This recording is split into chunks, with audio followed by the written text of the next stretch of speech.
제가 예, 아시는 얼굴들도 많이 계시고 모르시는 얼굴도 계시고 저를 처음 본 분들도 계시죠? 예, 손을 들어 피해 주시기 바랍니다.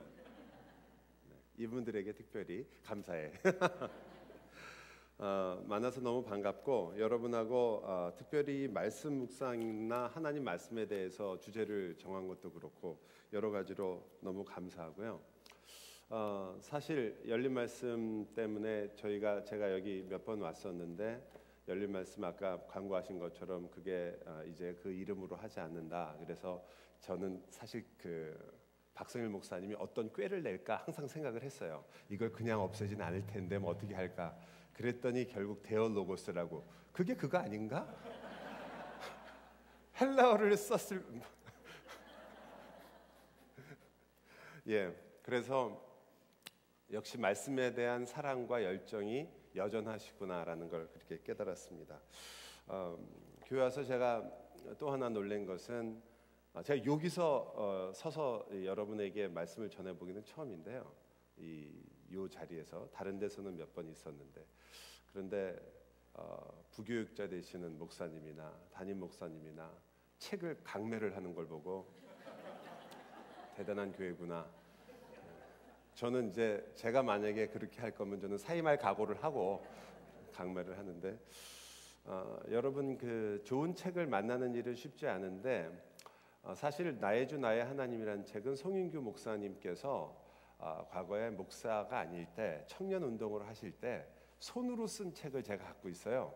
그래서 아주 옛날에 쓰신 책이죠. 지금 개정판이라고 해서 얼마나 바뀌었는지는 저도 잘 모르겠는데 이분이 그때 추구한 것이 어떤 거였냐면 내가 하는 말씀을 묵상하는데 그때까지도 아직 교계에 있는 큐티 운동이라는 게 지금 우리가 잘 알고 있는 성서 유니온의 매일 성경과 그 당시에 윤종하 총무님께서 사실상 큐티 운동을 우리나라에 거의 소개하다시피 하셨었는데 그 큐티 운동과 그 다음에 학생 운동에서 시작되는 예를 들어 내비게이터라든지 IBFP라든지 이런 곳에서 했던 그러한 이제 묵상 운동이 있었는데요.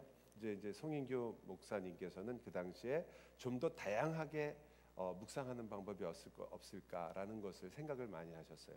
저한테는 굉장히 도움이 많이 됐어요. 저도 그냥 한 방식으로만 성경을 읽는 것에 대해서 조금 성격이 그랬고 저도 그때 젊어서 그랬는지 좀 지루하다 혹은 뭔가 좀 새롭게 하고 싶었다 했을 때 참 여러 가지 방법을 소개를 해주셨고 그래서 많이 도움을 받았습니다. 또 이제 큐티 자체에 대해서도 많이 생각을 했고요. 그리고 그게 벌써 제 생각해 보니까 거의 한 40년, 한 35년 그 전의 얘기예요. 그러니까 이 책이 굉장히 오래된 책이네요. 리바이스를 얼마나 하셨는지에 대해서는 잘 모르겠어요. 두 번째 책은 조금 학문적인 책이고 여러분이 읽으셔서 앞으로 성경을 읽을 때 어떤 것을 우리가 좀 더 추구해야 될 것인가에 대해서 많이 생각하시게 되는 그런 책입니다.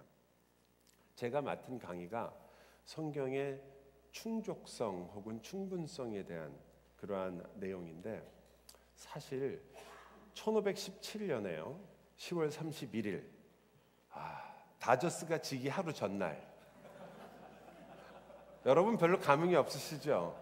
뭐 필라델피아 뭐 상관이 없으니까 저희는 도시 전체가 조용히 했었습니다. 아주 이름을 잘못 진 거죠. 다저스가 뭐예요? 다저스가 그러니까 다지지 이겼어 뭐 이런 걸로 줘야 되는데 그래가지고 그날 딱 500년 전에 10월 31일에 바로 그 비텐베르그 성당 문에다가 그 당시 우리가 잘 알고 있는 이 마틴 루터가 95개 조항을 갖다가 붙인 것을 우리가 되게 종교개혁의 기념적인 날로 여겨서 지금 500주년이 됐습니다. 물론 그 전에 갑자기 종교개혁이 일어나가지고 루터가 갑자기 영웅처럼 나온 것은 아니었죠. 왜냐하면 그 전부터 하나님의 그 말씀과 하나님의 그 진리를 추구했던 그리고 바른 교회에 하나님의 백성으로서 살기를 원했던 많은 운동이 끊임없이 이어져 있었고 적어도 100년 전에 있었던 얀 후스 같은 분도 또 우리 그 위클리프 선교회의 이름을 준 그 위클리프 같은 선교사님들 그런 분들도 목사님들도 벌써 거의 100년이 훨씬 넘는 전에 이미 루터나 혹은 켈빈이나 이런 분들이 생각했던 것들을 이야기하고 있었고, 루터 전에도 벌써 훌륭한 설교를 하고 있었던, 예를 들어 쭝글리 같은 분은 벌써 루터보다 훨씬 한 1년, 2년 전에 벌써 설교를 시작하셨던 분들이니까 사실상 루터가 가지고 있는 그 행동은 굉장히 상징적으로 우리가 보고 있는 그런 시간인 것 같아요. 그런 면에서 저희가 이렇게 모여서 하고 있는 의미 있는 이 날도 어쩌면 그냥 이런 날이구나라고 생각하실 수도 있지만 굉장히 상징적으로 중요한 날이 될 수 있는 거죠. 아까 보여주신 것처럼 하나님의 말씀을 바르게 전했더니 일어난 결과라는 거예요, 이게요. 여러분이 하나님의 말씀을 바르게 믿으려고 하고 바르게 해석하고 바르게 내 삶에서 그 말씀대로 살려고 하면 지금 저희가 마음 아파하고 한국 교회의 위기, 보면 이민교회도 마찬가지죠. 그리고 모두 다 어디 소개할 교회와 갈 교회가 없다라는 말을 자주 들어요. 저희 교회, 저희 LA에도 그런 일이 많아서, 그렇다고 제가 LA에 사는 분 보고 필라델피아의 기쁨의 교회 가보시라고 이렇게 얘기할 수는 없잖아요. 그러니 이 교회가 얼마나 어려운 상황에 있는지를 여러분도 다 아시고, 우리가 처음에는 우스갯소리로 가나안 교인이라고 했던 그 가나안 교인이 이제 사전에 올라가는 중요한 단어가 됐어요. 가나안이라는 교인은 아시죠? 예, 안 나가 교인이에요. 가나안이 꼭 거꾸로 하면 안 나가. 예수는 믿는데, 그리고 신앙이라는 것에 대해서 자기가 불씨를 가지고 있지만 교회에 가서 내가 교회에 섞여서 이런 교회의 한 일원으로서 교회를 다니는 거에 대해서는 너무나 거부감을 갖고 있는 분들이 점점 늘어난다는 거죠. 좋은 교회를 만나서 좋은 신앙생활을 한다는 게 얼마나 큰 복인지 몰라요. 근데 고민을 해보신 분들은 다 마찬가지로 아시겠죠. 그런데 여기 오늘 종교개혁 500년 만에 저희가 맞다득들이는 그 단어가 똑같아요. 하나님의 말씀대로 듣고 살고 있느냐. 그 문제 하나로 500년 전에 우리가 그것으로 인해서 종교개혁이 일어났는데, 결국 지금 우리가 또 부닥치고 있는 문제는 같은 문제인 거예요.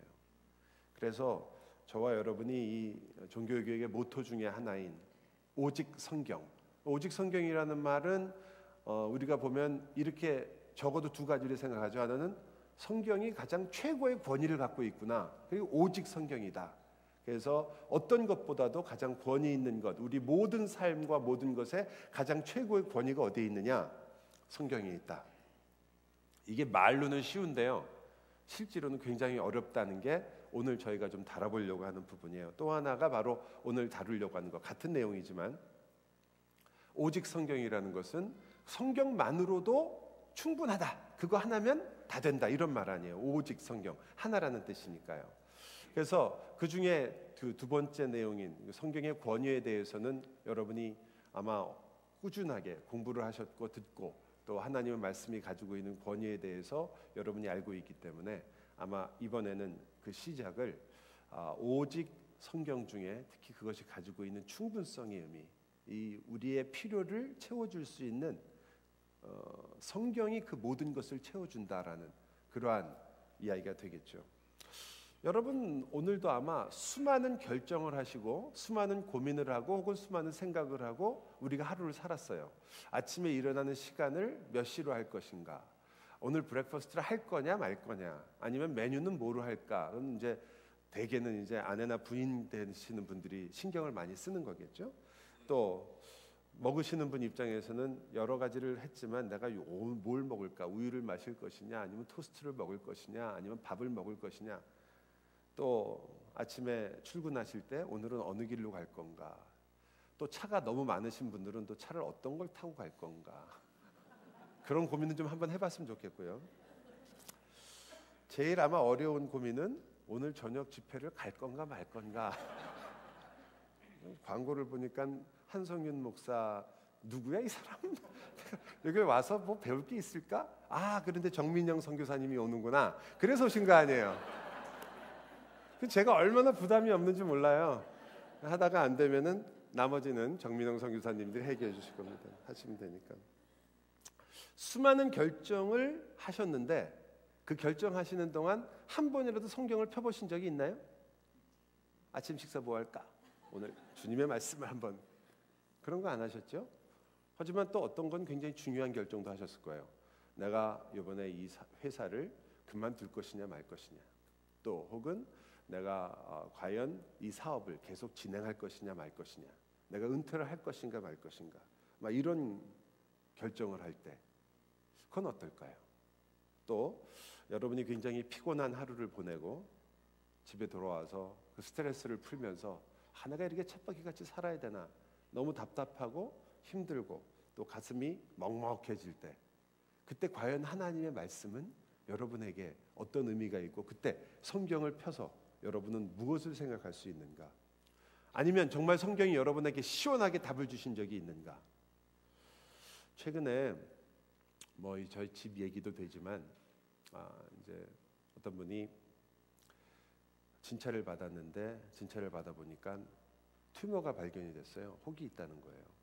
혹이 있으니까 깜짝 놀래가지고 이걸 어떻게 하면 좋을까? 병원에서 검사를 했는데 엑스레이를 찍어봐도, 또 심지어 MRI를 해봐도, 그리고 캣스캔까지 했는데도 잘 이게 정확하게 뭔지를 의사가 몰라가지고 결국 바이옵시를 해서 그것을 이제 떼어가지고 검사를 했어요.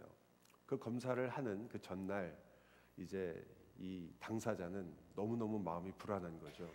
이게 의사는 굉장히 불안한 것처럼 이야기하고, 또 실질적으로 이게 손으로 만져질 정도로 이게 되니까 이게 이제 걱정을 엄청나게 해가지고 이제 같이 앉아가지고 식구가 모여서 예배를 하면서 같이 이제 고민을 하고 있는 거죠.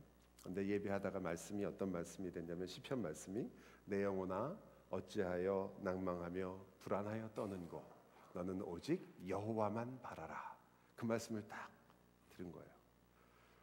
말씀을 들을 때 너무 좋았어요. 그래, 내가 왜 불안해하느냐? 하나님께서 인생을 주시는 거지. 하지만 잠자리에 드는 얼굴은 여전히 어두웠습니다. 그런데 그 다음 날 오후에 다시 그 두 사람, 그 가정의 그 아내와 남편이 만나서 다시 얼굴을 봤을 때는 그 아내의 얼굴이 너무너무 밝아진 거예요. 뭐였죠? 전화가 왔던 거죠. 의사한테서. 바이옵시 결과 아무것도 아니었다. 말씀이 센 건가요? 의사가 센 건가요?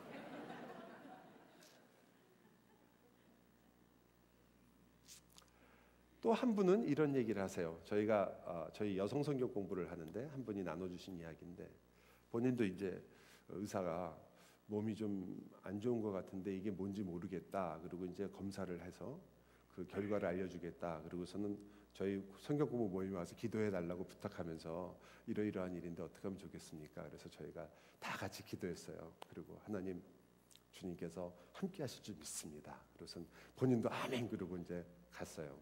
그 다음 날 아직 결과가 오지는 않았지만 그 다음 날 이분이 이제 다시 그 여성 공부 모임이 아니라 다른 일로 교회에 오셔가지고 갑자기 얼굴이 밝아져서 이야기를 하시는 거예요. 뭐라고 얘기하시냐면, 목사님, 제가 그것 때문에 마음이 너무 불안해서 성경 공부를 끝나고도 집에 가서 심장이 자꾸 뛰어갖고 이제 곧 의사한테 연락이 올 텐데 연락 올 때까지 내가 어떻게 할까 걱정을 하고 있는데, 그날 밤에 자는데 꿈을 꿨다는 거예요. 꿈을 꿨는데 예수님께서 자기의 그 몸을 탁 만져 안으시면서 내 딸아, 내가 너를 사랑한다. 그 말을 딱 듣는 순간에 모든 근심 걱정이 사라졌다는 거죠. 그래서 너무 밝은 얼굴로 오신 거예요. 여러분, 성경에요, 예수님께서 제자들에게 수도 없이 말씀하시죠. 평안하라. 내 평안을 너희에게 준다. 근심하지 말라, 걱정하지 말라. 엄청나게 많이 나오잖아요. 그 구절을 다 읽었는데 거기에서는 그 큰 위로가 안 되고, 밤에 꿈에 제가 제일 그런 간증을 드릴 때마다 제일 제가 생각하는 게 뭐냐면, 그분이 예수님인지 어떻게 알아봤을까? 정말 신묘하다. 한 번도 본 적이 없는 분, 혹시 예수님 아니라 동생 야고보나 다른 베드로가 나타났을지도 있는데 꼭 끝까지 예수님이라고 다들 우기시잖아요. 어쨌든 그것을 딱 듣는 순간에 마음의 위로를 받았다는 거예요. 여러분, 성경으로 정말 충분한 건가요? 우리는 정말 성경으로 충분한 사람들인가요? 이것이 어쩌면 우리가 가지고 있는 굉장히 아이러니한 문제인 것 같아요. 우리는 분명히 고백은 해요. 성경, 하나님 말씀으로 충분하다고. 그런데 우리가 살아가는 동안에 정말 하나님 말씀으로 충분한 문제에 부닥칠 때는 굉장히 우리가 그 문제에 있어서 오히려 아이러니한 그런 모습을 자주 보게 됩니다. 그래서 우선은 이 성경이 충분하다는 말에 오해를 할 수 있는 부분을 좀 몇 가지 풀고, 그리고 그 말이 의미하는 바를 조금 더 우리가 정확하게 알고 갔으면 좋겠다. 우선 성경은 충분하다는 말이요, 성경이 모든 문제에 대해서 모든 해답을 갖고 있다는 뜻이 아니에요. 여러분과 제가 오해하는 문제 중에 하나인데, 성경을 갖고 있으면 성경책으로 모든 문제가 해결될 거라는 생각을 가끔 하세요. 그것은 성경 만능주의라고 제가 가끔 말을 하는데, 말씀으로 모든 것을 이길 수 있다라는 말은 너무나 멋있는 말이죠. 하나님 말씀을 의지하면 모든 것을 이길 수 있다. 그런데 그게 굉장히 위로가 되는 말이긴 하지만 실제 상황에 가면 여러분과 제가 그것이 조금 틀렸다는 걸 알 수 있어요. 오해를 하는 거죠. 우리가 그 말이 의미하는 바에 진실이 들어있긴 하지만 오해하는 거죠. 예를 들어 어릴 때 저도 생각해 보면 말씀으로 모든 것을 승리할 수 있는데, 친구가 싸움을 걸어와서 싸우러 나가서 성경책 들고 나가면 맞는 수밖에 없어요. 이거 어떡할까요? 성경책을 할 수 있는 건 던지는 것밖에 없죠. 아니면 모서리로 던져갖고 아프게 하든지. 우리 신학생들 간에 항상 하던 얘기가 있는데요, 시험 공부를 할 때 시험 공부 범위에 있는 책을 읽고 공부를 해야지 성경을 읽어서 답을 못 써요. 너무 뻔한 얘기잖아요. 근데 왜 성경이 모든 것의 답인 것처럼 우리는 생각할까요? 성경이 아주 간단하게 조금만 생각해 봐도 우리는 성경에 모든 답이 있지 않다는 건 금방 알 수 있어요. 여러분이 성경만 읽고 또 혹은 기도만 하면 그 모든 문제가 해결될 거라는 것처럼 우리가 생각하고 있는 것에 우리가 조금 성경이 충분하다라는 말을 우리가 어떻게 보면 너무 신비적으로 이해하고 있는 거죠. 그리고 그것을 어떤 약간 너무 초월적인 관념을 갖고 이해한다고 할까요? 그래서 실질적으로 성경이 도움을 주고 성경이 역사해야 될 그곳에서는 오히려 성경이 천시를 받고, 그렇지 않은 곳에서는 마치 성경으로 모든 것을 이길 수 있는 것처럼 우리가 어쩌면 스스로에게 최면을 걸고 있는 것은 아닌가, 이런 생각이 드는 거예요. 여러분, 우리 중에 누구도 이 구조를 모르지는 않을걸요. 사람이 떡으로만 사는 것이, 이 질문도 하고 뭐 이렇게 물어봐도 된다고 그랬어요, 목사님이.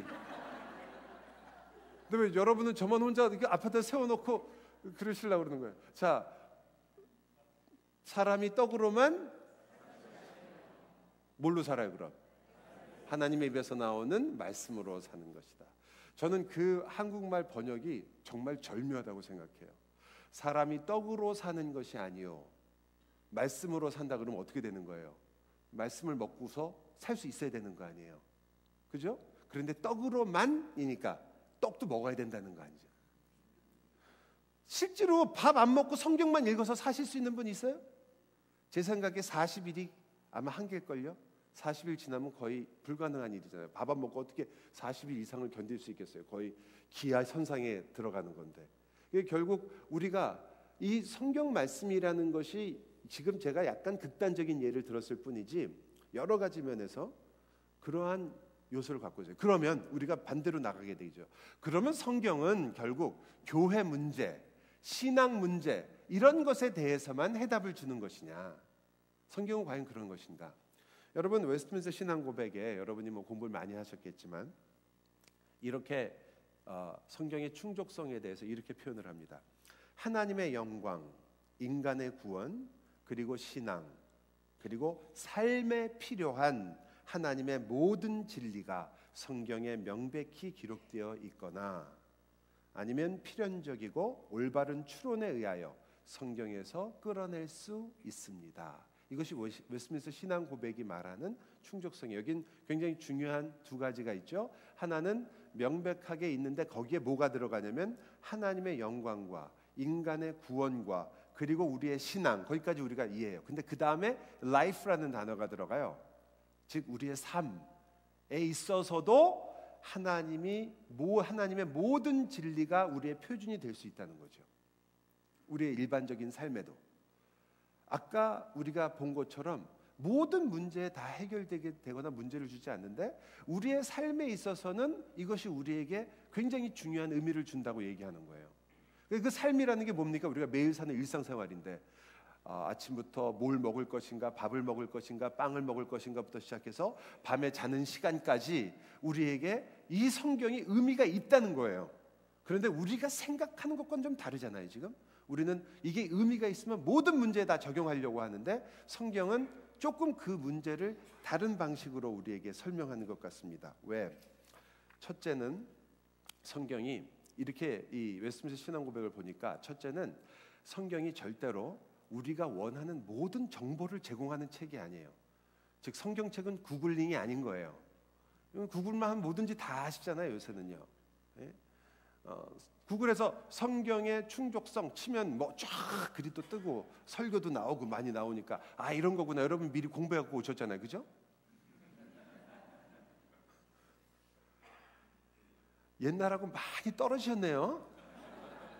옛날에는 다 하셔서 다 공부하고 오셔가지고 제가 질문만 하면 그냥 답을 한 5-6개씩 하셨었는데 요즘은 아무래도 이 날씨가 그렇다 보니까 필라델피아도 날씨가 별로 안 좋았다면서요. 이번에 저희는 지난주에요 115도, 20도까지 올라갔어요. 다행히 가을이라서요 건조했기 때문에 참을 만은 했습니다. 근데 굉장히 더웠어요. 화초들 다 말라 죽고 막 그랬거든요. 그런 날이 계속되다 보면 사람이 좀 지치죠. 피곤하고 힘들고 좀 레이지해지니까 제가 이해해드리도록 할게요. 결국 성경은 생물학 교과서도 아니고 지질학 교과서도 아니고 수학 교과서도 아니고 정치학 책도 아니고 심지어는 인문학 교과서는 더욱더 아니라는 거죠.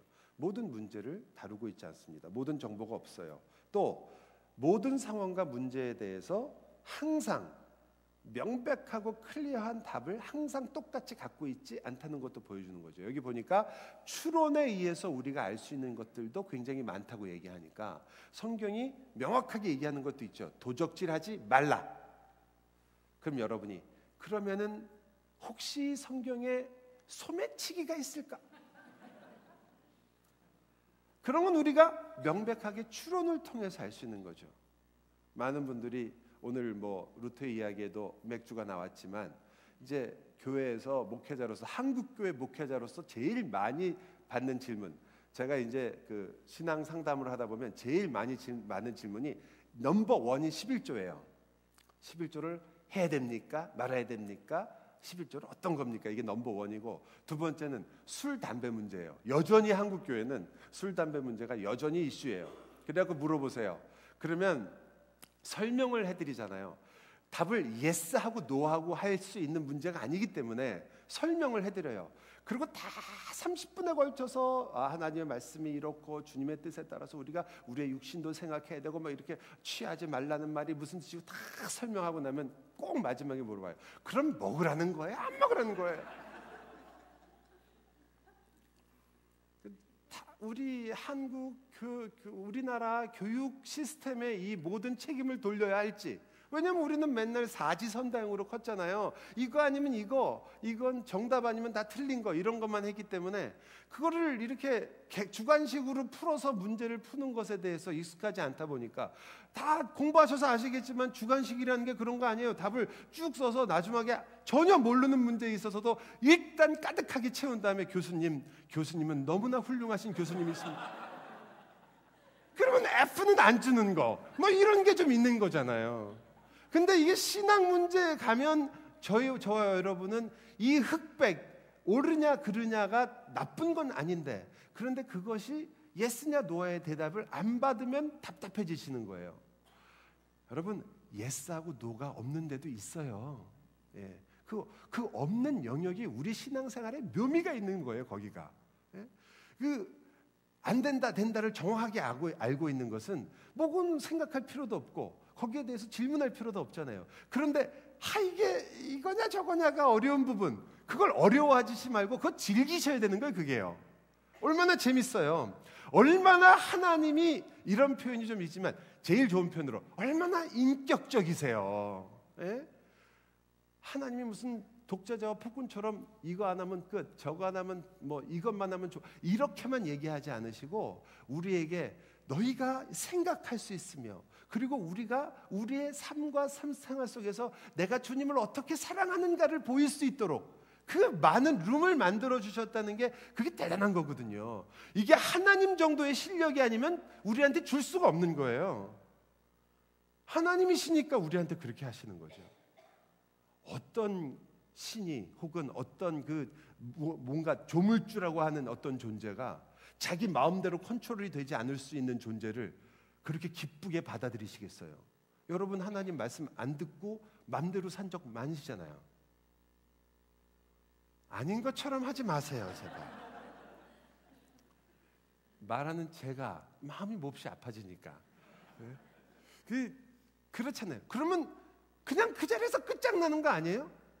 여러분이 아이가 너 이번에 시험 뭐 잘못 보면 너 이거 안 해줘. 그러고 애가 진짜 시험을 잘못 보고 오면 어떻게 하세요?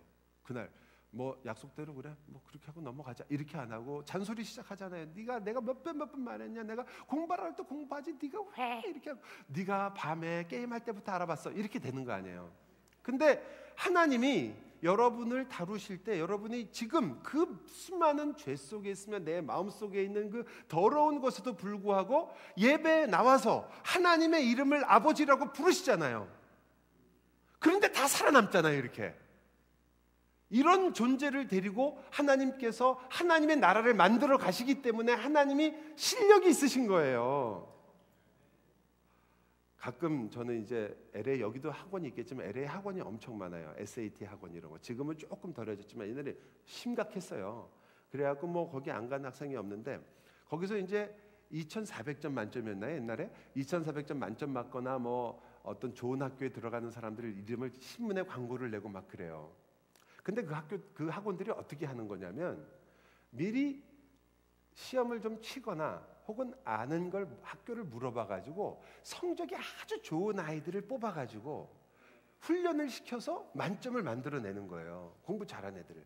옛날에 한국에도 그 유명한 학원들이 종로학원, 대성학원, 대기만성학원이라고 있었잖아요. 대성학원. 그런 거 다 왜냐하면 굉장히 공부 잘하는 아이들 뽑아가지고 그래서 좋은 대학으로 보내고 학원의 이름이 높아졌단 말이에요. 그거는 그 학원이 물론 좋은 전략일지 모르지만 실력이 없는 거죠. 어느 게 실력이 있어요? 제일 공부 못하는 아이를 학원에서 가장 뛰어난 아이로 만들었을 때 그 진짜 학원이잖아요. 근데 여러분은 하나님께서 여러분을 어디서 부르신 거예요? 여러분이 뭐였을 때 부르셨어요? 죄인 되었을 때 불렀단 말이에요. 죄인이란 말이 잘 이해가 안 가시면 바닥이라 이거예요. 바닥. 네? 바닥에 더 내려갈 데가 없는 이 우리식으로 말하면 인간의 마지막에 처해 있는 우리를 만들어서 하나님의 자녀 예수 그리스도를 닮은 사람으로 만드는 거예요. 그러니까 하나님이 그때 이분이 그래서 하나님이신 거예요. 그것도 하는 동안에 말이라도 잘 들어야죠. 공부해오라 그러면 숙제해오라 그러면 숙제도 안 해오지. 성경의 충족성 할 거다, 성경의 명령성 할 거라 그래도 그런 거 하나보다 그러고 아무 관심도 없지. 그래도 하나님이 그 우리를 붙드셔서 하나님의 영광의 나라를 우리를 데리고 만드시겠다는 거예요. 다른 게 아니고 어떤 누구가 아니고 바로 여러분을 데리고 그 일을 하시겠다는 거예요. 그 하나님이 물론 속은 썩으시겠지만 얼마나 대단하신 분이냐 이거죠. 이거보다 더 큰 기적이 어디 있어요? 까짓거 태평양 갈라지는 거, 뭐 홍해 갈라지는 거, 그게 뭐 그렇게 대수예요. 갈라지면 구경은 하러 가겠지만, 그러나 뭐 사람이 제가 만약에 지금 누군가 와가지고 태평양을 가르겠다 그러면 저는 굉장히 웃을 것 같아요. 배 타고 가지 왜 그 고생을 해? 비행기도 있는데 바다 갈라 뭐예요? 그거 걸어서 언제 가요? 뭐 꽤 괜찮은 것 같지만 별거 아니에요.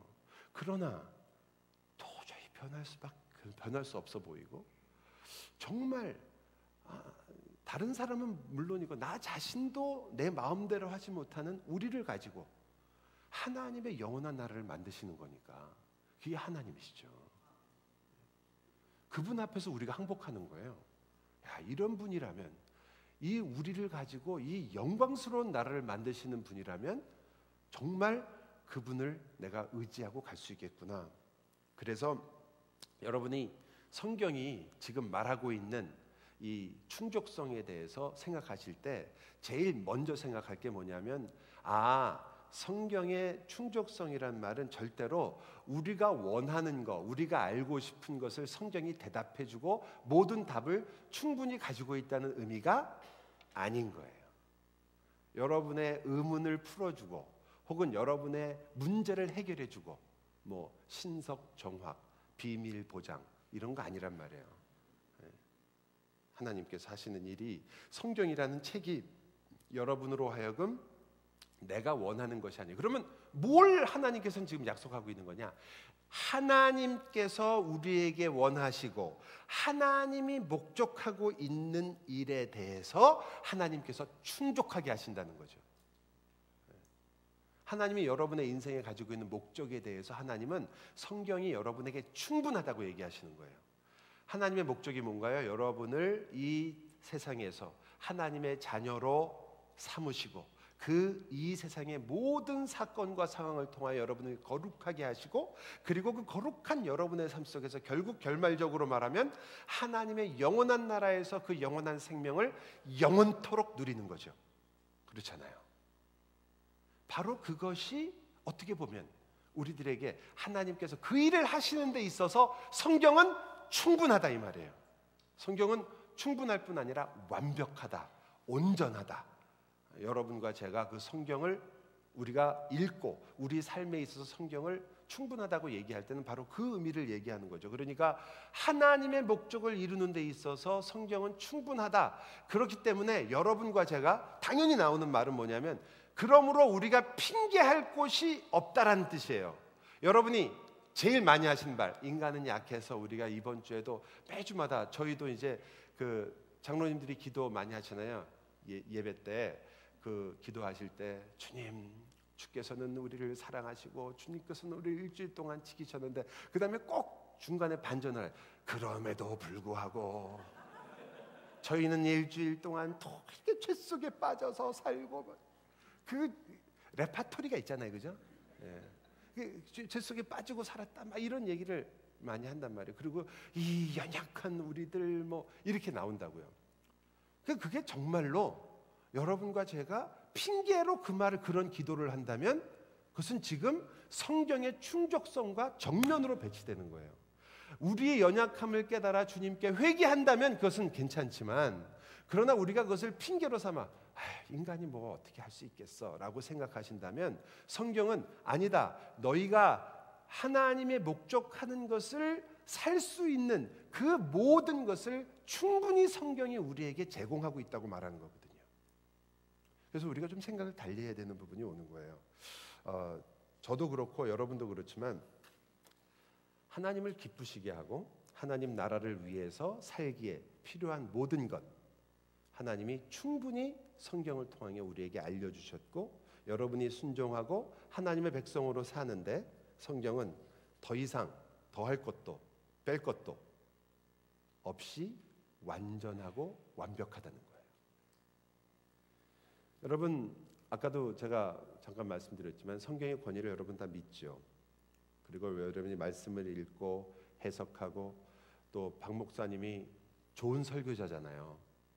최고의 설교자다 그러면 제가 너무 아부하는 거고, 그렇다고 제가 박 목사님하고 친구인데 제가 또 깎아내린다는 것은 또 제가 또 제 인격상 건 좀 힘든 일이고, 좋은 설교자예요. 그러다 보니까 여러분이 좋은 말씀을 듣다 보니까 나쁜 건 뭐냐면 스스로 성경을 해석하는 것을 점점 포기하시는 경향이 있는 거죠. 우리 목사님, 내가 뭐 성경 읽어봤자 뭐해, 목사님 설교 들어보니까 이게 이 뜻이 아니었네. 이거 다음 주부터 그냥 들으면 돼. 읽을 필요가 뭐 있어. 매일 성경 그냥 읽고, 그런 것들이 벌어질 수가 있어요. 실질로. 근데 그것이 새로운 의미를 알고 더 깊은 의미를 아는 것이 굉장히 좋아할 만한 일이지만, 하지만 의외로 말이에요, 여러분이 정말로 힘들어지고 정말로 답답해지고 그리고 정말로 여러분의 문제가 생겼을 때는 여러분은 여러분이 그토록 즐거워하고 좋아했고 기뻐했던 그 말씀에 의해서 여러분이 위로를 받는 게 아니라 꼭 다른 걸 항상 찾으시더라는 거예요. 결국은 의사의 전화 한 통이, 결국은 은행에서 왔던 전화 한 통이 대출을 해주겠습니다라는 그런 전화 한 통이, 또 혹은 아내의 말 한마디가, 남편의 말 한마디가 어떤 때는 훨씬 더 하나님의 음성, 하나님의 말씀보다 더 우리에게 중요한 의미를 갖게 될 때가 많다는 거죠. 아까 제가 예를 들었던 것처럼 주님이 평안을 준다는 말씀보다는 꿈속에서 만났던 어떤 분이 나에게 내 딸아, 내가 너를 사랑한다, 그게 더 효과가 큰 거예요. 이렇게 말씀드리면 좀 더 다가오실지 모르겠어요. 천국에 대해서 성경이 가르치는 많은 내용이 있잖아요. 하나님의 천국이 이런 나라다, 이것이 우리가 바라보는 진정한 모습이다. 근데 그거 들으시면서 천국이 좋구나, 그렇구나, 하나님 감사합니다 정도는 할 수 있지만, 그러나 어떤 사람이 천국 갔다 와가지고 간증 집회할 때 거기에 몰려드는 사람에 비하면 아무것도 아닌 거예요. 성경이 말하고 있는 것에 대해서는 그래, 그럴 수도 있겠지. 근데 갔다 온 사람이 얘기하면 사람들이 막 난리가 난 거예요. 어느 게 더 믿을 만한 건가요? 성경이 더 믿을 만합니까? 아니면 그 갔다 오셨다고 주장하시는 분이 더 믿을 만한 거예요? 여러분이 어느 것에 더 기쁨을 느껴야 되나요? 여러분은 진정한 사실과 진실의 기쁨을 느끼시나요? 아니면 거짓이더라도 내 마음에 맞으면 그게 좋으신 건가요? 꼭 거짓이라는 말은 아닐 수 있지만, 그러나 우리가 조회수를 보세요. 조회수. 예? 유튜브에 가서 조회수를 보세요. 천국 갔다 온 사람 보면 거의 대부분 몇 천만 명이에요. 그냥 박성일 목사님 설교는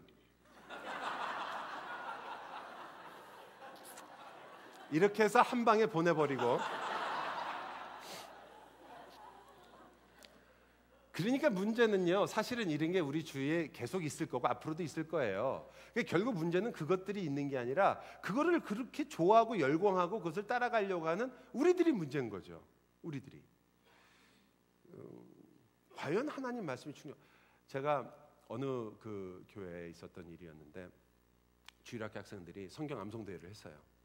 그래서 성경 암송대회 시편 23편 성경 암송대회를 했는데, 항상 그렇듯이 아이들이 처음 앞에 나와서 암송을 하면 얼마나 떨려요. 아이들 하고 나서 이제 어떤 아이가 나왔는데, 얘는 워낙 내성적인 성격인데 선생님이 나가라고 그래서 나간 거예요. 나가가지고 여호와는 나의 목자시니 내게 부족함이 없으리로다. 까매지는 거죠. 이제 아무튼 그렇게 잘 외웠는데 까매지니까 떠둥거리니까 앞에 계신 선생님들이 괜찮아 떨지 말고 다시 한번 해봐라. 다시 했어요. 여호와는 나의 목자시니 내게 부족함이 없으리로다. 역시 깜깜해. 그렇게 생각이 잘 나다가 딱 시작하면 안 되는 거예요. 그러니까 앉아있던 분이 심호흡 한번 하고 괜찮으니까, 교회잖아요. 교회에서 뭐 한 번 떨어졌다고 그만 이렇게 안 하니까 그렇게 해서 또 한 번 했어요. 또 했는데 또 그러는 거예요. 선생님들이 얘가 이러다가 괜히 마음에 상처를 받으면 어떡할까 그래서 조금 뒤돌아서서 다시 한번 이렇게 호흡을 가다듬고 다시 한번 해봐. 그래서 다시 한번 하는데 이 친구가 한 3번 4번을 하다가 갑자기 마음에, 이 꼬마가 갑자기 마음에 우리가 되게 말하는 이 은혜가 된 거예요.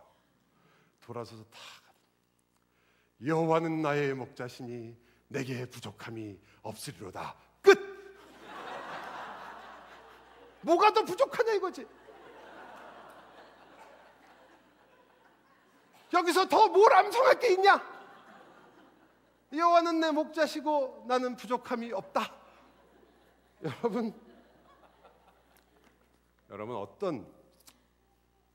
여러분이 정말 다른 어떤 것도 하나님께서 원하시는 삶, 그분께 영광을 돌리고 그분을 영원히 즐거워하고 영원히 사는 일, 다른 어떤 것도 성경 외에는 그것에 이룰 수 있는 방법이 없습니다. 여러분, 심지어 병이 낫고 기적을 보고 여러분이 꿈에 하나님하고 장기를 두다 내려오셨어도 여러분이 하나님하고 같이 앉아가지고 20시간, 30시간씩 하나님께 개인 레슨을 받고 내려왔다고 할지라도 그것들은 절대 충분할 수가 없습니다. 성경하고 그게 가장 다른 점이에요. 여러분이 대단한 이상과 환상을 보고 그리고 대단한 기적을 체험하고 세상 사람들이 전혀 알지 못했던 신령한 일들을 혹 경험했다고 할지라도 성경이 말하고 있는 이 충족성, 충분성, 즉 하나님이 목적하는 일을 반드시 이루는 일에 충분하고 부족함이 없는 것에는 도저히 미칠 수 있는 것이 아무것도 없거든요. 성경이 가지고 있는 놀라운 역사고 성경이 가지고 있는 놀라운 힘입니다. 결국 여러분, 하나님의 말씀은 이제 더 이상 다른 어떤 것도 필요 없이 완성됐다, 이런 의미를 사실은 갖고 있는 거죠. 충분성이라는 게 이제 성경 말씀이 종결됐다 이렇게 너무 먼저 생각하지 마시고 성경 말씀은 어떤 의미에서 더 이상은 이제 다른 이 충분하니까, 충분하다는 말은 완전하다는 뜻 아니에요. 더 이렇게 집어넣을 것이 없다, 이런 의미거든요.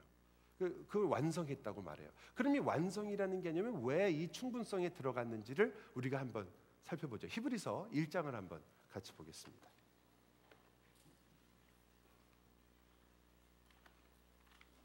히브리서 1장입니다. 너무 유명한 구절이라 여러분이 다 아시는 구절이죠. 1장 1절부터 우리 3절 2절까지만 우리 같이 한번 읽겠습니다. 히브리서는 히브리이긴 하지만 신약에 있는 책이에요. 구약부터 찾으시면 오늘 강의 끝날 때까지 못 찾으세요. 히브리는 히브리어로 썼나 보다 구약부터 찾으시면 안 됩니다. 1절과 2절 같이 읽겠습니다.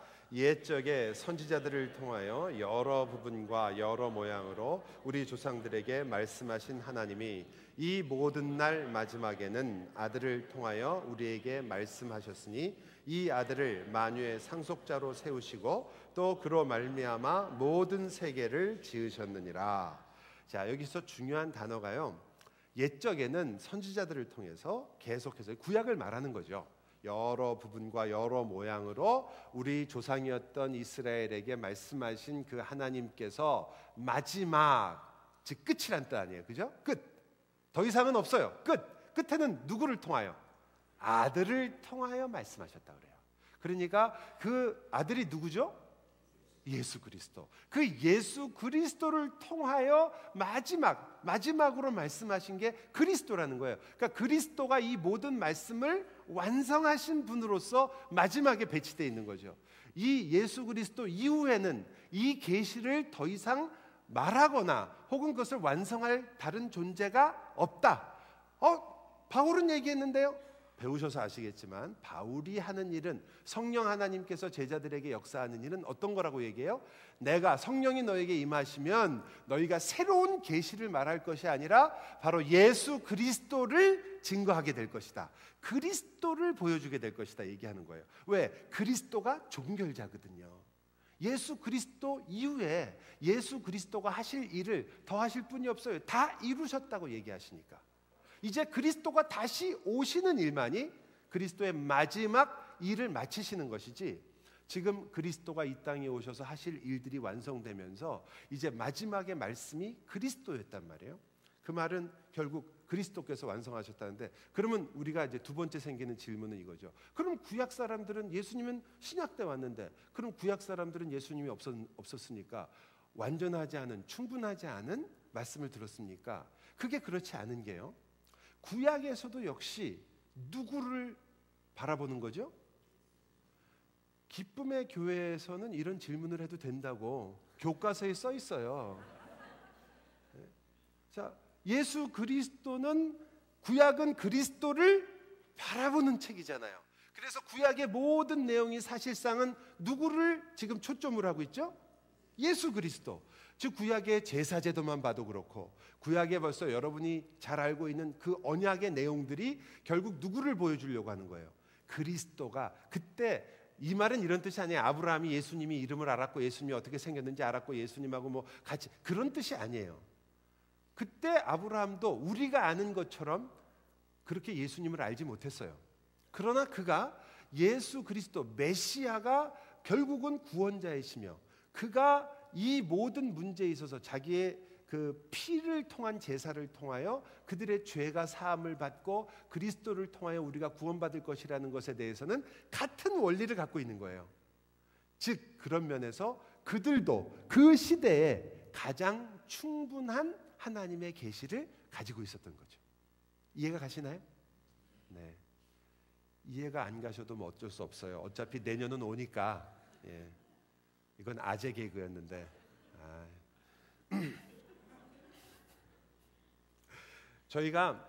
제가 성경을 읽으면서 구약하고 신약을 이렇게 같이 공부하면서 여러분도 계속 그것이 얼마나 놀라운 일인가를 발견하시겠지만 이 구약이 보여주고 있는 그리스도 때문에 결국 우리가 확신하게 되는 것들이 굉장히 여러 가지가 생겼고 이 성경의 충분성도 역시 구약이나 신약에 있는 우리들이나 같은 충분성을 갖고 있는 거예요.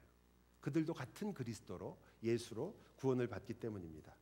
그렇다면 말씀이 조금 정리를 하자면 말씀이 우리에게 충분한 이유는 말씀에 모든 정보가 들어있어서가 아니고 말씀이 모든 답변을 가지고 있어서가 즉 우리가 원하는 모든 답이 그곳에 있어서도 아니고 오히려 그 말씀이 충분한 이유는 하나님께서 원하시는 목적을 이 말씀이 충분하게 완전하게 이루기 때문이고 그리고 그 충분성이 어디서부터 오는 거예요? 그 충분성의 근거가 그렇죠. 그걸 목사님이 대답을 하니까 교인들이 대답할 수 있는 찬스를 놓친 거죠. 다시 물어보겠습니다.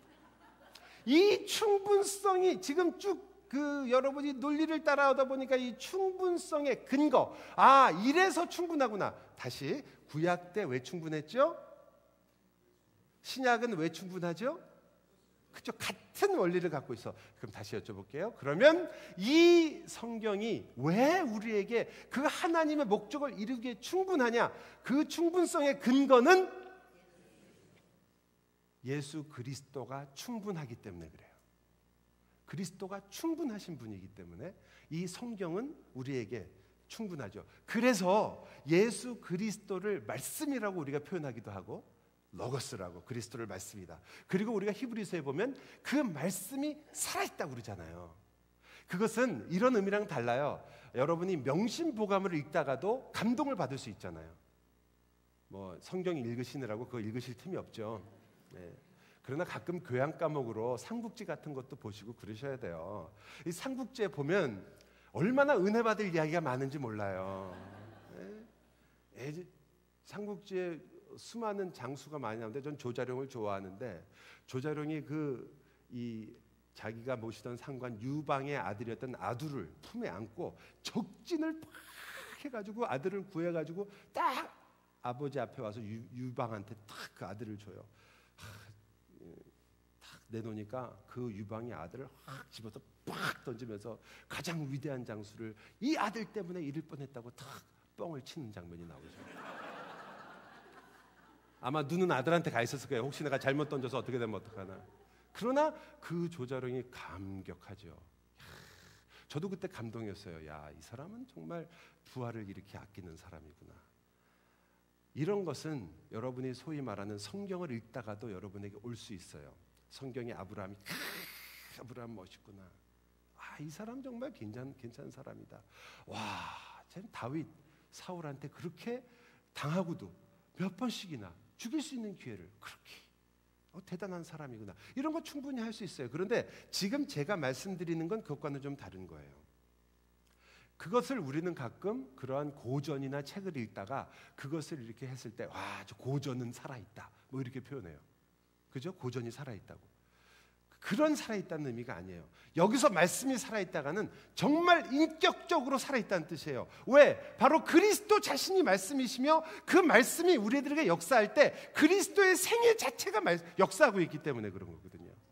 예수 그리스도라는 그 살아있는 인격체, 우리와 함께 숨 쉬셨고 우리와 함께 사셨고 우리의 모든 죄를 지셨고 그리고 우리를 위하여 율법을 완성하신 그 예수 그리스도가 그 말씀을 통하여 살아있기 때문에 그래서 성경은 말씀은 살아있고 역사는 능력이, 운동력이 있다라고 말하는 그 표현을 쓰는 거거든요. 이거는 단순히 우리에게 이런 교훈이 된다, 참 옛날 책들도 도움이 된다, 우리에게 감동을 준다, 그런 수준이 아닌 거고 생명력이 있다는 뜻이에요. 삼국지에서 여러분이 아무리 은혜를 많이 받아도 여러분이 영원한 생명을 가질 수는 없잖아요. 오로지 여러분에게 영원한 생명을 줄 수 있는 건 하나님, 예수 그리스도, 성령님이에요. 그것을 여러분이 말씀을 읽을 때 그것이 살아있단 말이에요. 하나님께서 말씀하신다. 그래서 우리가 듣고 있는 말씀은 바로 살아계신 예수 그리스도와 직접적 연관이 있게 되는 겁니다. 그러다 보니까 그리스도가 충분하신 분 아닌가요? 예수 그리스도로 여러분은 만족하시죠?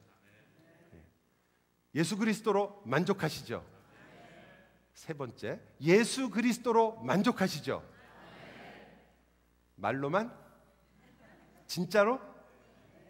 그렇기 때문에 성경도 만족이 되는 거예요.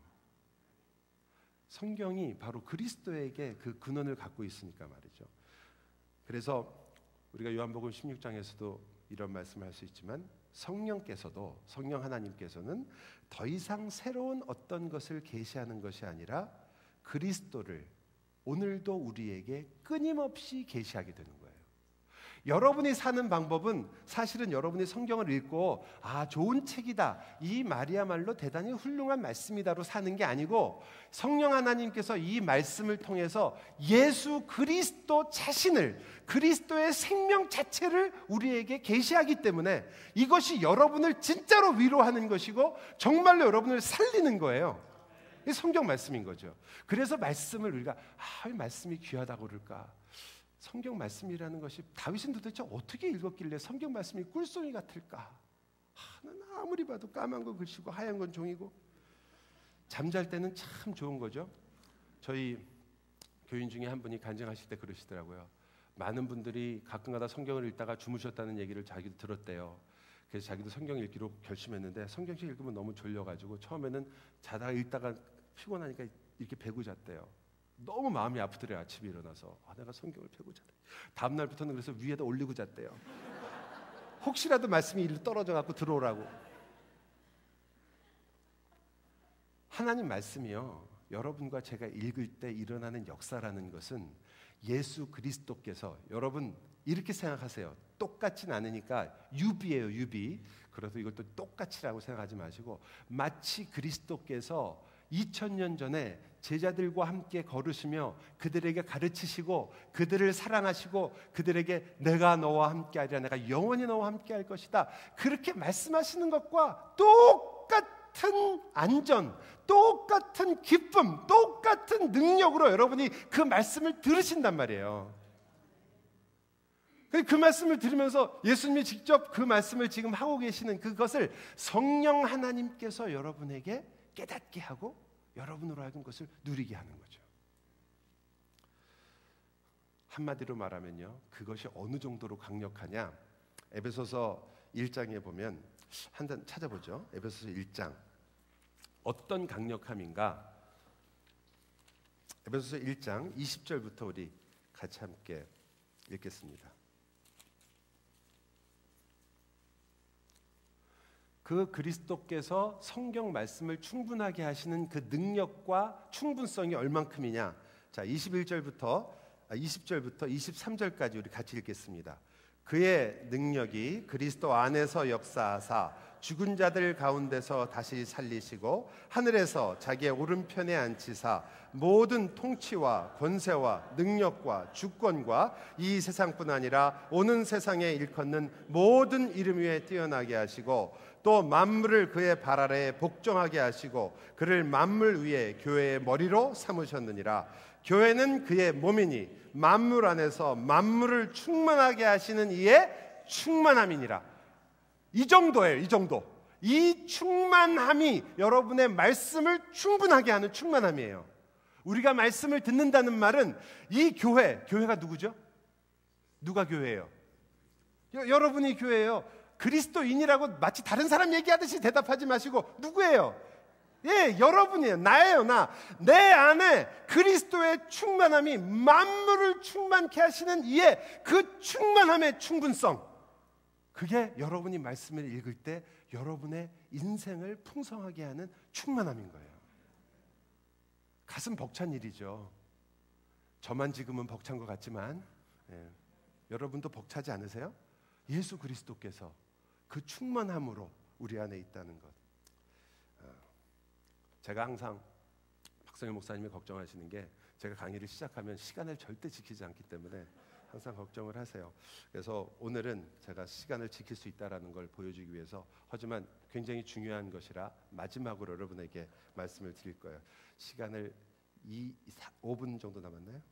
제가 그쵸? 5분 정도 남았죠? 제가 8시 아까 시계 봤을 때 8시 한 7분인가 시작한 것 같은데. 자, 신명기를 한번 보세요. 이게 사실 오늘 제가 결론적으로 여러분하고 같이 나누고 싶은 말씀입니다. 신명기 30장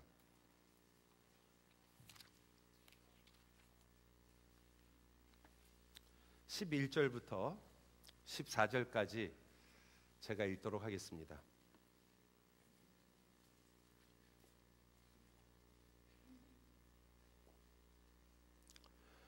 (11절부터) 내용은 이런 내용입니다. 너희가 내게 돌아와 다시 이 죄를 짓고 우상 숭배하고 너희들 마음대로 살다가, 그러나 그럼에도 불구하고 너희가 회개하고 돌아오면 이런 일이 벌어진다. 내가 너희에게 복을 줄 것이다. 11절, 내가 오늘 내게 명령한 이 명령은 내게 어려운 것도 아니요 먼 것도 아니라 하늘에 있는 것이 아니니, 내가 이르기를 누가 우리를 위하여 하늘에 올라가 그의 명령을 우리에게로 가지고 와서 우리에게 들려 행하게 하랴 할 것이 아니요 이것이 바다 밖에 있는 것이 아니니, 내가 이르기를 누가 우리를 위하여 바다를 건너가서 그의 명령을 우리에게로 가지고 와서 우리에게 들려 행하게 하랴 할 것도 아니라, 오직 그 말씀이 내게 매우 가까워서 내 입에 있으며 내 마음에 있은즉 내가 이를 행할 수 있느니라. 이거 되게 쉬우면서도 무지하게 어려운 말인 거예요. 우리가 다 아는 거 알잖아요. 여러분, 우리의 힘으로 율법을 지킬 수 있습니까, 없습니까? 예, 우리가 다 해보셨잖아요. 지킬 수 없어요. 가장 간단한 것도 우리가 지키지 못해요. 율법을 지킬 수 없는 우리의 모습을 잘 알고 있습니다. 이거 사실이에요. 근데 죄인인 우리가 그렇게 율법을 지킬 수 없는데도 불구하고 성경은 우리에게 끊임없이 명령을 하죠. 구약뿐 아니라 신약에서도 이렇게 하라, 하지 말라라는 내용이 나와요. 그럼 이거는 그냥 하나님이 한번 해보는 얘기냐, 또 구약의 율법처럼 우리에게 또 죄를 깨달으라고 갈라디아서에 있는 것처럼 우리에게 몽학선생으로 주시는 것이냐, 바울의 명령들도 몽학선생인가? 그렇진 않을 거란 말이에요. 그럼 왜 그런 명령이 있느냐? 그 명령은 사실 이 신명기와 같은 맥락이라고 저는 봐요. 왜냐하면 신명기에서 얘기하는 것도 사실 신명기에 가장 먼저 제가 말씀드린 것처럼 그들이 돌아오면이라는 것을 전제하고 있거든요. 이 말은 그들이 회개했으면, 그들의 그 죄의 문제가 해결됐으면, 그들이 정말 하나님의 말씀에 대한 진정한 그들의 모습이 회복되었다면 이러한 일이 너희에게 어렵지 않을 것이다 라고 말하는 거예요. 그것은 결국 예수 그리스도께서 수고하고 무거운 짐진 자들아 다 내게로 오라고 했을 때, 그리고 내가 너희에게 주려고 하는 이 내 계명과 이 모든 것은 너희에게 짐이 아니라 내가 너희에게 주는 것은 그 멍에는 쉽고 가볍다라고 얘기하는 그것과 반드시 연결된다고 보는 거죠. 이 말은 무슨 뜻이 되냐면요, 여러분과 제가 말씀을 지킬 수 없다는 거 맞습니다. 그런데 그래서 끝난 게 아니고, 그래서 누가 오신 거예요? 예수님이 오셨잖아요. 그러므로 여러분을 위하여 그리스도께서 하나님의 말씀을 지키셨다고요. 이신칭의의 가장 놀라운 점 중에 하나는 여러분이 대개 생각하는 십자가를 통해서 내 죄가 사함을 받았다는 면뿐만이 아니라, 또 하나의 면, 우리가 대개 적극적인 순종이라고 말하는 예수 그리스도께서 그 모든 율법을 온전하게 이루셨다는 데 있어요. 자, 여러분이 그리스도께서 나를 위하여 죽으셔서 죄사함을 받았으므로 나는 이제 더 이상 죄인이 아니라 의인이라 칭함을 받는다, 믿으십니까? 그렇다면 똑같이 믿으셔야죠. 나는 비록 율법을 지키지 못했으며 지금도 지키지 못하는 부족하고 연약한 죄인이지만, 그러나 그리스도께서 나를 위하여 그 율법을 지키셨으므로 나도 그리스도와 함께 의로운 자라 칭함을 받는다. 그러면 여러분이 의인이라고 생각하시는 것처럼 여러분은 율법을 지킨 자로서 지금 여기 서 있는 거예요. 예수님 때문에 여러분의 능력이 아니고, 여러분이 지킨 것이 아니고, 여러분이 의로워진 것이 아닌 것처럼 그리스도 때문에 우리가 그것을 할 수 있다면, 그러므로 예수 그리스도께서 우리의 죄가 되사 죽으셔서 우리를 구원하셨다는 이 사실로부터 우리는 굉장히 중요한 결론을 이렇게 내고 싶은 거예요.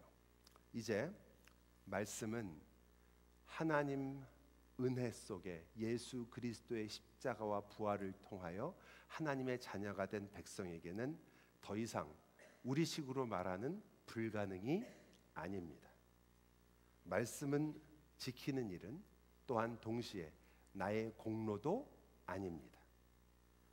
말씀은 이제 하나님을 사랑하는 하나님의 백성들이 지킬 수 있을 만큼 충분한 말씀을 우리는 가지고 있습니다. 우리는 다른 말씀이 아니라 그리스도의 말씀으로 충분합니다. 십자가와 부활로 충분하고 그리스도의 온전한 순종으로 충분합니다. 우리의 회개가 되어주시고 우리의 죽음이 되어주시고 우리의 죄가 되어주신 예수 그리스도로 충분합니다. 그래서 우리가 매는 멍에는 무거운 멍에가 아니라 주님의 은혜요, 예수 그리스도의 멍에입니다. 그래서 우리는 그 말씀을 우리의 능력대로 우리가 생각하는 대로 지키는 것이 아니라 우리는 이제 그리스도 안에서 말씀대로 살게 되었습니다. 여러분, 이 부분은 어렵지만 이렇게 꼭 기억해 주세요. 말씀대로 못 산다라고 생각하지 마시고, 그 부분은 우리가 지금 배웠어요. 이미 우리는 율법을 지키지 못하며 그것 때문에 우리는 죄 속에 살 수밖에 없는 존재이지만 그리스도로 말미암아 이제 여러분은 말씀을 지키는 사람이 됐어요. 어떻게 지키느냐? 여러분은 말씀을 지킨다 그러면 항상 퍼펙트 맨이 되고 싶어 하세요. 그래서 뭐든지 율법에 있는 것, 거짓말하지 말라, 이런 거 다 지켜야지 완벽하다고 생각하세요. 그건 말씀대로 사는 것과는 좀 동떨어진 것 같아요. 왜? 말씀대로 사는 인생은 내가 죄를 하나도 안 지어서 깨끗한 것을 보여주는 것만이 아니라 내가 끊임없이 주님께 돌아오고 십자가를 의지하고 회개하고 주님께 돌아와 사는 인생이 말씀대로 사는 거잖아요. 그러면 그건 왜 못하세요? 여러분 보고 100점을 맞아 오라는 게 아니라 빵점을 맞더라도 학교에 가라고 그러는데 왜 그건 안 하시는 거예요? 여러분이 하나님께서 네가 이 땅에서 퍼펙트하게 모든 율법을 지켜야 그러므로 너는 말씀 따라 살았다가 아니라 내가 부족하며 연약하지만 이 하나님 말씀이 충분하기 때문에 그 충분한 말씀 속에는 내 죄가 되어주신 그리스도가 있기 때문에 나는 내 죄에도 불구하고 다시 그리스도에게로 돌아가며 십자가를 붙들고 그 그리스도의 용서의 그 놀라운 은혜와 사랑으로 말미암아 절대로 포기하거나 좌절하거나 지치지 않고 다시 하나님 말씀의 충분성, 바로 그 충족하신 말씀을 붙잡고 그리스도의 충족 속으로 그리스도를 만족하는 인생으로 그리스도만을 붙잡기에 내 인생의 그 수많은 죄에도 불구하고 그 연약함에도 불구하고 그 좌절할 수밖에 없는 상황에도 불구하고 나는 그리스도로 만족하노라. 성경의 충족성입니다. 기도하겠습니다.